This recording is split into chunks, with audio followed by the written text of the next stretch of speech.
সত্যিকারের হক্কানি আলেম কারা? খুব সংক্ষিপ্ত আকারে ৩-৪ মিনিটে আমি শেষ করে দিচ্ছি।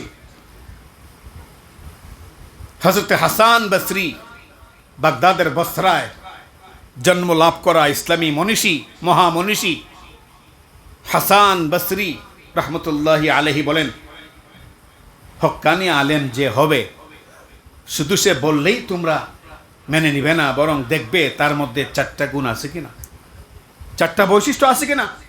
এই 4টা বৈশিষ্ট্য তার মধ্যে যদি থাকে তাহলে সে হক্কানি আলেম। আর না হয় শতবার দাবি করুক, সে ভণ্ড ছাড়ার কেউ না। হাসান বসরি বলেন, 1 নাম্বার আজ-জাহিদু ফিদ দুনিয়া, যে হক্কানি আলেম হবে সে দুনিয়া বিমুখ হবে। দুনিয়ার ব্যাপারে অবৈধভাবে কোনো ইন্টারেস্টিং ফিল করবে না, দুনিয়ার ব্যাপারে সে অতিমাত্রায় কখনো লাফালাফি করবে না।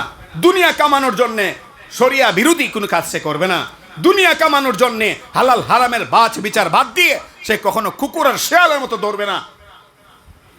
সে হবে আজ-জাহিদু ফিদ দুনিয়া, দুনিয়া বিমুখ, দুনিয়ার প্রতি লালসা লোভ তার থাকবে না।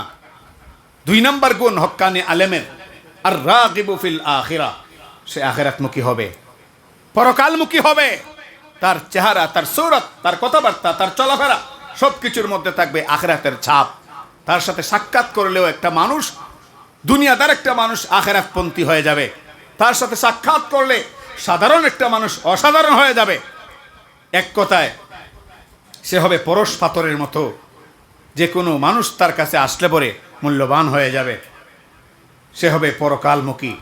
আর রাগিবু ফিল আখিরা, আখিরাতের দিকে থাকবে খুব দাবমান। ওয়াসারিউ ইলা মাগফিরাতিন মির রাব্বিকুম ওয়া জান্নাতিন আরদুহাস সামাওয়াতু ওয়াল আরদ, এই আয়াতের মুখাতাব থাকবে এই ব্যক্তি। 3 নাম্বার আল বাসিরু বি উমুরি দীনিহি, হক্কানি আলেমের 3 নাম্বার বৈশিষ্ট্য হইল সে শুধু টুপি পাঞ্জাবি দাড়ি আর জুব্বার তসবিতে আলেম হবে না, সে হবে খুব পাণ্ডিত্যপূর্ণ জ্ঞানের অধিকারী আলেম। কখন কোন সিদ্ধান্ত নিতে হয়, কখন কোন কথা বলতে হয়, সমাজের কোন পরিস্থিতির মধ্যে কোন জিনিসটা সেখানে পরিবেশন করতে হয়, সমাজের মানুষের খাদ্যটা কি, মানুষ চায় কি, দিনই খোরাকটা কি দিতে হবে, তার পুঙ্খানুপুঙ্খ রোডম্যাপ যেই আলেমের জানা থাকে তাকেই বলা হয় বি উমুরি দীনিহা।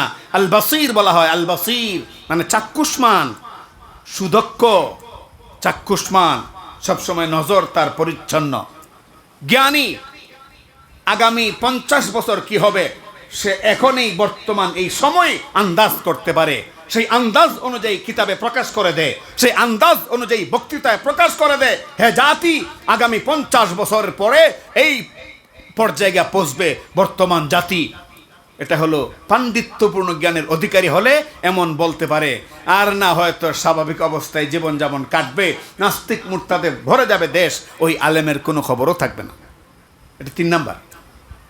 4 নাম্বার আল মুদাওয়ামু আলা ইবাদাতি রাব্বিহি, হক্কানি যে আলেম হবে তার 4র্থ নম্বর বৈশিষ্ট্য হযরতে হাসান বসরি রহমতুল্লাহি আলাইহি বলেন, 4র্থ নম্বর বৈশিষ্ট্য হলো সে সবসময় দায়েমি আমলওয়ালা হবে, সবসময় আমলের ফেজা তার মধ্যে থাকবে। সে আমলদার হবে, নামাজের প্রতি যত্নবান, রোজার প্রতি যত্নবান, তাসবিহ তাহলিলের প্রতি যত্নবান, পর্দার প্রতি যত্নবান। এক কথায় জীবন পথে চলতে গিয়ে ইবাদত বলতে কোরআন হাদিসে যা আছে এগুলো তার মধ্যে থাকবে। এমন নয় যে সে আলেম হওয়ার কারণে এগুলো খেয়াল করবে না, এমন নয় সে আলেম হওয়ার কারণে বড় বড় মোটা দাগের গুনাহগুলো করবে পর্দার আড়ালে, আর মানুষের সামনে এসে সুফি বনবে, মানুষের সামনে এসে তাজকে নফসের সবক দেবে, এমন হবে না। বরং আল মুদাওয়ামু আলা ইবাদাতি রাব্বিহি, সে সব সময় ইবাদত বন্দেগীতে মশগুল থাকবে। আমার প্রিয় ছাত্র ভাইরা এবং মুআজ্জাজ উলামায়ে কেরাম, বয়ানের শেষ পর্যায়ে আমার অনুরোধ এটাই থাকবে, দুনিয়া ক্ষণস্থায়ী, আজ আছি কাল নাই। কবি খুব সুন্দর করে বলেন, ইহা হাম সব মুসাফির হ্যায় ওহি আখির ঠিকানা, কোই আগে রওয়ানা হ্যায় কোই পিছে রওয়ানা, কোই আগে রওয়ানা হ্যায় কোই পিছে রওয়ানা।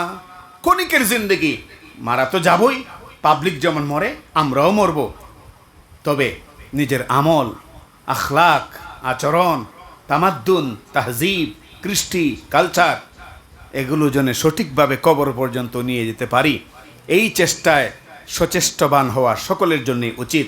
আল্লাহ সুবহানাহু ওয়া তাআলা আমাদের সকলকে সেই তৌফিক দান করুন। আজকের এই তরবিয়তে মাহফিলকে আল্লাহ কবুল করুন। আর অনেক বড় বড় ওলামায়ে কেরাম এসেছেন, আদিব সাহেব হুজুর এসেছেন, মুফতি সাঈদ আহমদ সাহেব তিনি এসেছেন, আর ওলামায়ে কেরাম আছেন। আপনাদের সামনে ধারাবাহিকভাবে বয়ান চলবে। আল্লাহ পাক এই মাহফিলকে কবুল আর মঞ্জুর করুন। আর শেখে বাড়ি গ্রামী দামাত বরকাতুহুমকে আল্লাহ পাক নেক হায়াত দান করুন। আমিন। ওয়া আখিরু দাওয়ানা আনিল হামদুলিল্লাহি রাব্বিল আলামিন।